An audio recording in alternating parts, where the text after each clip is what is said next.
نحمده ونصلي على رسوله الكريم أما بعد فأعوذ بالله من الشيطان الرجيم بسم الله الرحمن الرحيم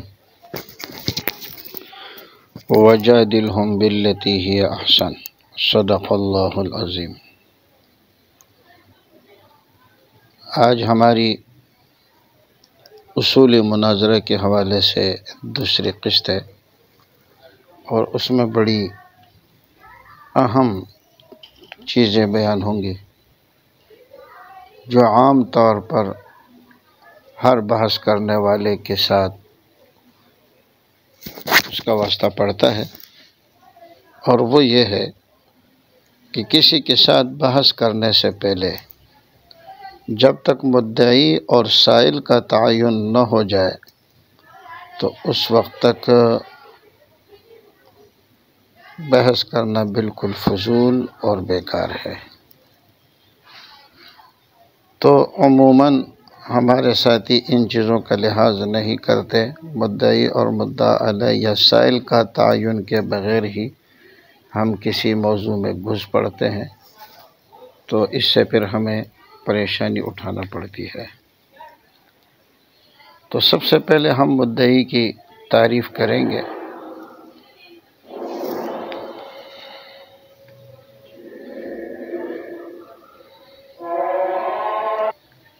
تو مدعی کی ایک تعریف وہ ہے جو فقہا نے کی ہے۔ مولانا منظور مینگل صاحب نے بڑی اچھے طریقے سے اس کی وضاحت فرمائی ہے تحفۃ المناظر میں۔ فقہا نے مدعی کی تعریف یہ کی ہے، من اذا ترک ترک، یعنی مدعی وہ ہے جو اپنے دعوت سے ہٹے اور چھوڑ دے تو ہم بھی اس کو چھوڑ دیتے ہیں۔ مثال کے طور پر دیکھیں، قادیانیوں کے ساتھ ہمارا اختلاف اس بات میں ہے کہ وہ خود کو مسلمان کہتے ہیں۔ اگر قادیانی خود کو مسلمان کہنا چھوڑ دیں، بلکہ وہ اپنے آپ کو حقیقی مسلمان کہتے ہیں اور ہمیں سرکاری مسلمان کہتے ہیں، اگر قادیانی خود کو مسلمان کہنا چھوڑ دے تو ہم بھی ان کو چھوڑ دیں گے۔ ٹھیک ہے، دنیا میں اور بھی کافر ہیں، یہ بھی ان کی طرح رہے،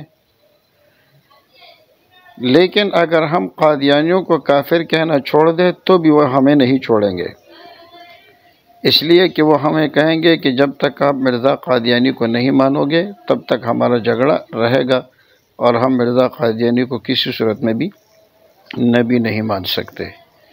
تو مدعی کی یہ تعریف فقہا کے نزدیک ہے کہ اگر وہ اپنے دعوے کو چھوڑ دے تو اس کو چھوڑ دیا جائے۔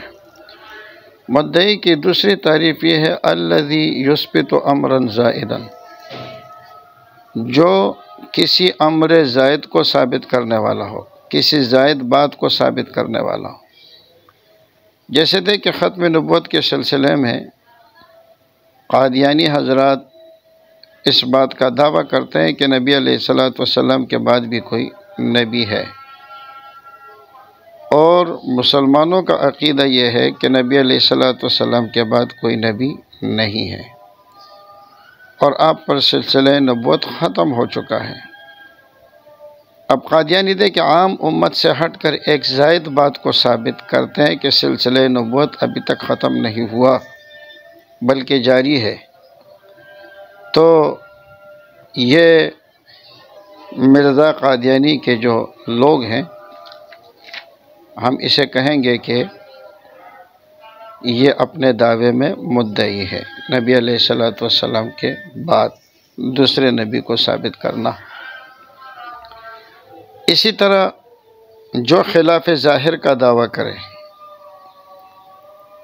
تو جو خلاف ظاہر کا دعویٰ کرے اس کو مدعی کہا جاتا ہے۔ یعنی امت میں ایک بات پہلے سے مشہور اور متواتر چلی آ رہی ہے اور آج وہ خلاف ظاہر کا دعویٰ کر رہے ہیں، اور ایک زائد چیز کو جو امت سے پہلے سے چلی آ رہی ہے اس کو ثابت کرتے ہیں، تو وہ مدعی کہلائے گا۔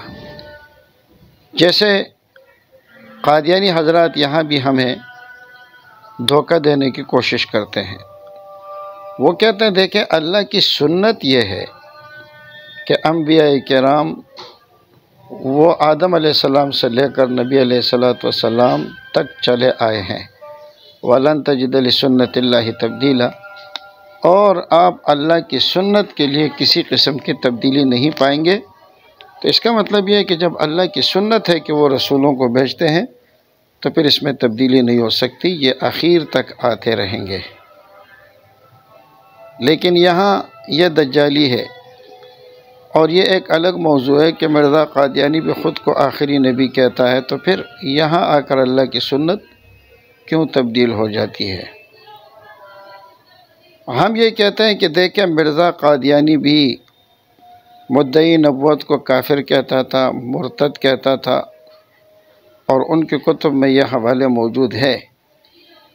ایک قادیانی سے جب میری بات چلی، خیر وہ تو حیاتی مسیح کے بارے میں ہے، تو ہم ان سے یہ پوچھیں گے کہ مرزا قادیانی سے پہلے وہ اس بات کو پوری امت متفق چلی آ رہی ہے کہ نبی علیہ السلام خاتم النبیین ہے، تمام مفسرین کا اس پر اتفاق ہے، اور مرزا بھی شروع میں یہی کہتا رہا کہ وہ مدعی نبوت کو کافر سمجھتا تھا۔ اب مرزا قادیانی نے اس دعوے کو جو پہلے وہ کرتا تھا اس سے مکر گیا اور کہنے لگا کہ نہیں، نبی علیہ السلام کے بعد نبی آ سکتا ہے۔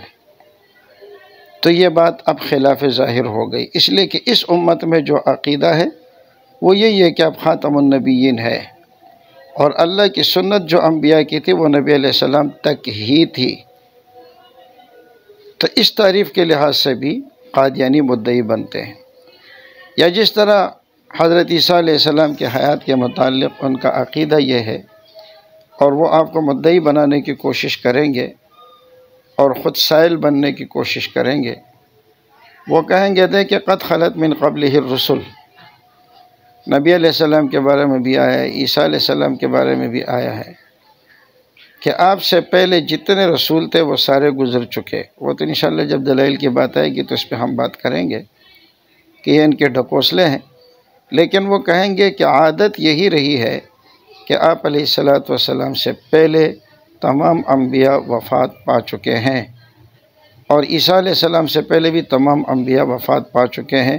تو اب ظاہر یہی ہے کہ عیسیٰ علیہ السلام کی بھی وفات ہو گئی ہے، اور پھر وہ ہمیں کہتے ہیں دیکھو آپ کہتے ہیں عیسیٰ علیہ السلام زندہ ہے، تو آپ خلاف ظاہر کا دعویٰ کر رہے ہیں۔ ایک قادیانی مربی سے میری گفتگو ہوئی تو اس نے یہی دلیل دے ماری، تو میں نے ان سے پوچھا کہ آپ کا تعلق کس امت سے ہے، ان امتوں سے یا اس امت سے؟ تو کہنے لگی جی میرا تعلق نبی علیہ السلام کی امت سے ہے۔ تو میں نے کہا مرزا قادیانی کی زندگی کے 52 سال تک پوری امت اس بات پر متفق رہی ہے کہ نبی علیہ السلام کہ عیسیٰ علیہ السلام حیات ہے، اور خود مرزا قادیانی بھی 52 یا 56 سال تک اس بات کے مدعی رہے کہ عیسیٰ علیہ السلام وفات و حیات ہیں۔ اور اب مرزا قادیانی نے اپنا دعویٰ بدل لیا، تو خلاف ظاہر تمہارا دعویٰ ہے، اس لیے کہ پوری امت سے ہٹ کر آپ دعویٰ کر رہے ہیں۔ تو اس بات کو بھی ساتھی اچھی طرح سمجھ لے، اس تعریف کے لحاظ سے بھی قادیانی وہ مدعی بنتے ہیں، اس لیے کہ عیسیٰ علیہ السلام کی حیات پر اس امت میں سب کا اتفاق چلا آ رہا تھا۔ اب جا کر کے مرزا قادیانی اپنے دعوے سے وہ مکر گیا، تو یہ امر زائد بھی ہے اور یہ خلاف ظاہر بھی ہے۔ مناظرین حضرات کے ہاں مدعی کی تعریف یہ ہے، من نصب نفسہ لاثبات الحکم بالدلیل، جو حکم کو دلیل کے ساتھ ثابت کرنے کے لیے خود کو متعین کرے، یعنی اپنی ذمہ داری لے لے کہ میں نے حکم کو دلیل کے ساتھ ثابت کرنا ہے، تو وہ مدعی کہلاتا ہے۔ تو اس تعریف کے اعتبار سے بھی قادیانیوں نے چونکہ ایک نیا دعویٰ کیا ہے، تو اب ان کو چاہیے کہ وہ مرزا قادیانی کو نبی ثابت کریں۔ اور مناظرہ جو ہوتا ہے یہ ہمیشہ ان چیزوں میں ہوتا ہے جو نظری ہوتے ہیں، یعنی جس میں غور و فکر کی ضرورت ہوتی ہے، جو بات سورج کی طرح عیاں ہوتی ہے اس میں مناظرے نہیں ہوتے۔ تو بہرحال بعض دفعہ یوں ہوتا ہے کہ مدعی کے تعین میں ہم پھنس جاتے ہیں، مثال کے طور پر اسی مسئلے کو لے لیں، ہم کہتے ہیں عیسیٰ علیہ السلام زندہ ہیں، مرزائی کہتا ہے عیسیٰ علیہ السلام وفات پا گئے، یعنی کہ مردہ ہے۔ تو اب ہمارے ساتھی یہاں پریشان ہو جاتے ہیں کہ ہم اس میں مدعی کس کو مان لیں۔ ہم بھی دعویٰ کرتے ہیں کہ زندہ ہے، وہ بھی دعویٰ کرتا ہے کہ مردہ ہے، تو اس میں تو دونوں مدعی بن رہے ہیں، حالانکہ ایسا نہیں ہے۔ جیسے میں نے آپ کو بتایا کہ مدعی کی ایک تعریف یہ بھی ہے جو خلاف ظاہر کا دعویٰ کرے، تو ان دونوں میں سے ہم دیکھیں گے کہ ظاہر کس کے ساتھ ہے۔ ظاہر جس کے ساتھ ہوگا مدعی وہی کہلائے گا، ظاہر جس کے ساتھ ہوگا وہ مدعا علیہ اور سائل کہلائے گا، اور جو خلاف ظاہر کا دعویٰ کرے گا وہ مدعی کہلائے گا۔ اس کی ایک آسان سی مثال ہمارے عدالتوں میں بھی یہی ہے۔ مثال کے طور پر آپ اپنے ایک گھر ہے جس میں آپ 40 سال سے رہ رہے ہیں، اور سارا محلہ جانتا ہے کہ جی یہ آپ کا گھر ہے اور آپ نے خریدا ہے، آپ یہاں رہتا ہے، آپ کے بچے یہاں ہیں۔ اب کوئی شخص آ جائے اور کہے کہ جی یہ گھر میرا ہے، آپ یہاں سے نکل جائیں۔ اب دیکھیں وہ کہتا ہے میرا ہے اور آپ کہتا ہے میرا ہے، تو بظاہر دونوں مدعی نظر آتے ہیں، لیکن ظاہر کو جب ہم دیکھتے ہیں تو جو مکان کے اندر رہتا ہے تو ہم کہیں گے یہ گھر اس کا ہے، اور جو باہر سے آ کر بول رہا ہے ہم کہیں گے یہ خلاف ظاہر کا دعویٰ کر رہا ہے۔ اسی طرح ملحدین ہم سے کہتے ہیں کہ جی آپ اللہ کے وجود کو ثابت کریں، ہم کہتے ہیں اللہ موجود ہے، وہ اللہ کے وجود کا انکار کرتے ہیں، اور وہ ہم سے کہتے ہیں کہ آپ دلیل دیں۔ تو اب اس میں ہوتا کیا ہے کہ ہم نے یہ دیکھنا ہے کہ آدم علیہ السلام سے لے کر جب سے یہ دنیا بنی ہے تمام مذاہب کا اس بات پر اتفاق ہے، کسی نہ کسی مذہب کو لوگ ماننے والے تھے، ملحد نہیں تھے، اللہ کے یا کسی مذہب کے منکر نہیں تھے۔ اور پھر اس کے بعد یہ جو ملحدین کا آغاز ہوا ہے یہ تو بہت زیادہ عرصہ ہو گیا، تو 2,500-3,000 سال ہو چکے ہوں گے۔ اب کسی نے اٹھ کر اللہ کے وجود کا انکار کر لیا تو خلاف ظاہر کا دعویٰ وہ کر رہا ہے، تو اس معاملے میں وہی مدعی ہوں گے۔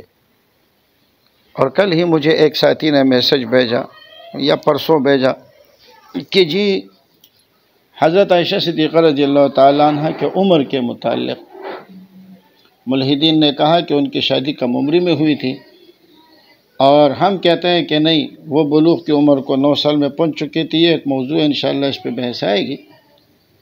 تو انہوں نے کہا کہ اس ملحد نے یہ 15 سوالات کیے، اس میں سے ایک سوال یہ بھی کیا ہے کہ ہم مسلمان یہ ثابت کریں کہ حضرت عائشہ اس نکاح پر راضی تھی۔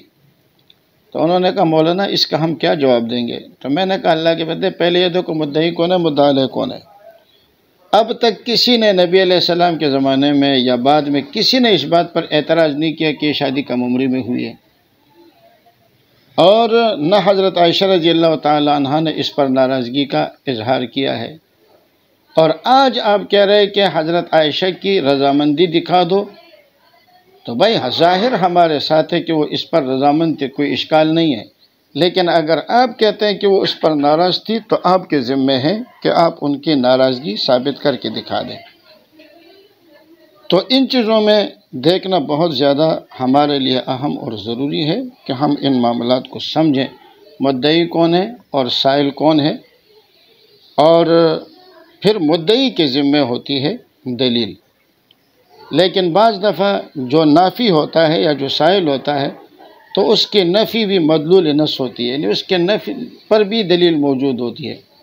تو اس صورت میں یہ ہے کہ پھر سائل بھی اپنے لیے دلیل قائم کر سکتا ہے۔ تو بہرحال مدعی اور مدعا علیہ کا تعین اور سائل کا تعین یہ وہ بنیادی چیزیں ہیں کہ جس کا مناظرے میں طے کرنا بہت زیادہ ضروری ہے، اور جب تک یہ طے نہیں ہوگی تو پھر ایک فضول بحث ہے جس بحث کے اندر ہم لوگ مبتلا ہوتے ہیں، اور آج کل ہم اسی قسم کی گفتگو کرتے رہتے ہیں۔ اب ہمارے ہاں ایک دوست ہیں، تو ان کا ایک قادیانی کے ساتھ مناظرہ تھا، بات اس پہ تھی کہ مدعی کون بنے گا، ایک لطیفہ ہے۔ تو انہوں نے کہا، ہمارے دوست ہے زاہد بھائی، تو زاہد بھائی سے اس قادیانی نے کہا اگر آپ میرے چینل پر آئیں گے تو میں مدعی ہوں گا، اور اگر میں آپ کے چینل پر آؤں گا تو پھر آپ مدعی ہوں گے۔ تو ظاہر ہے ایسے آدمی کے ساتھ انسان کیا گفتگو کرے گا۔ لیکن بہرحال ان چیزوں کا سمجھنا بہت ضروری ہے۔ یہ چند باتیں ہیں، ورنہ ویسے تو اصول مناظرہ بہت تفصیلی چیزیں ہیں، لیکن یہ چند چیزیں ایسی ہیں جس کی بار بار ہمیں ضرورت پیش آتی ہے۔ اللہ ہمیں سمجھنے کی توفیق دے۔ وما علینا الا البلاغ۔